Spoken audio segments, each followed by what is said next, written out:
Welcome to our third summary video of our Introduction to Christianity sessions that we have been doing at Jerseyville Baptist in the fall of 2025.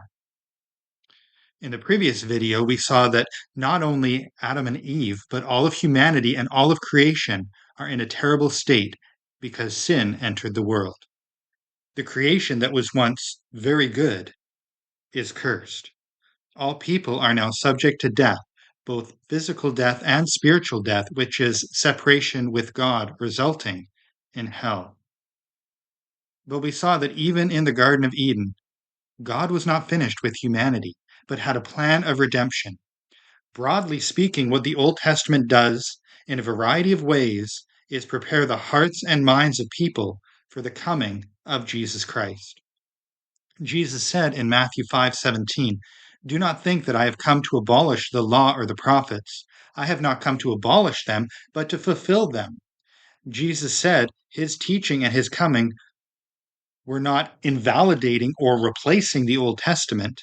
In fact, he has come to fulfill the Old Testament, referred to as the law and the prophets.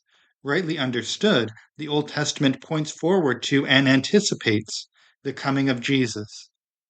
In the Old Testament, promises were made, promises that are fulfilled in Jesus.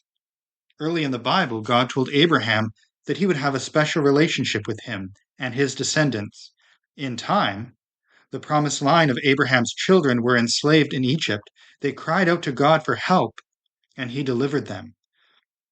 God judged Egypt and led Abraham's descendants out of bondage by his mighty hand. This is called the Exodus.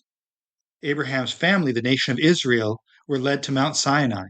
There God entered into a covenant with them. A covenant is a binding agreement of promises and obligations. God promised to dwell among them and be their God. He would help them, bless them, protect them, and be near them. The Israelites were required to trust and obey God and to be faithful to him and his commands.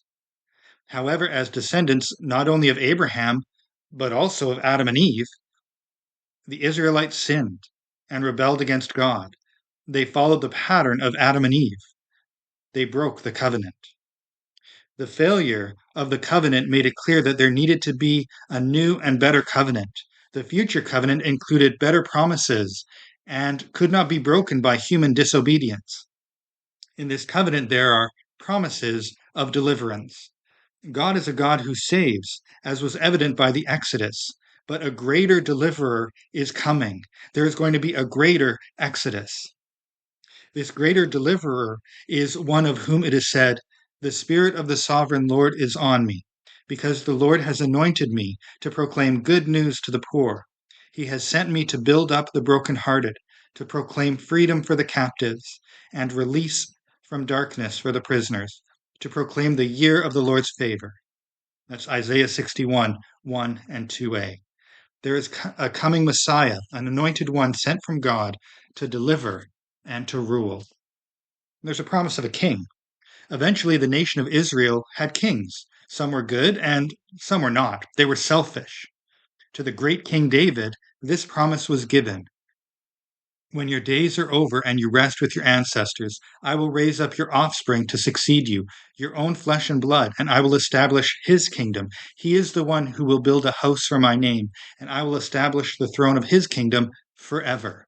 2 Samuel 7, 12 and 13. In the new covenant, there will be a perfect and eternal king reigning over a glorious kingdom. And there's also the promise of a sacrifice.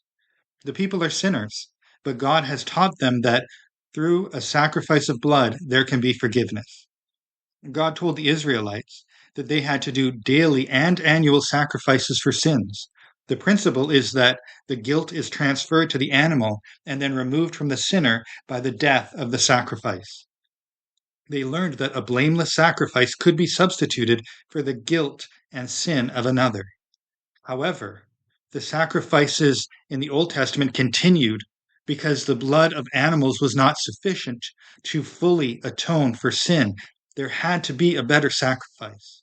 And the one who will be that better sacrifice is predicted in Isaiah 53. Here's verse 5. "He was pierced for our transgressions. He was crushed for our iniquities. The punishment that brought us peace was on him, and by his wounds we are healed. God has revealed to the people that there is hope. There will be a new and perfect covenant.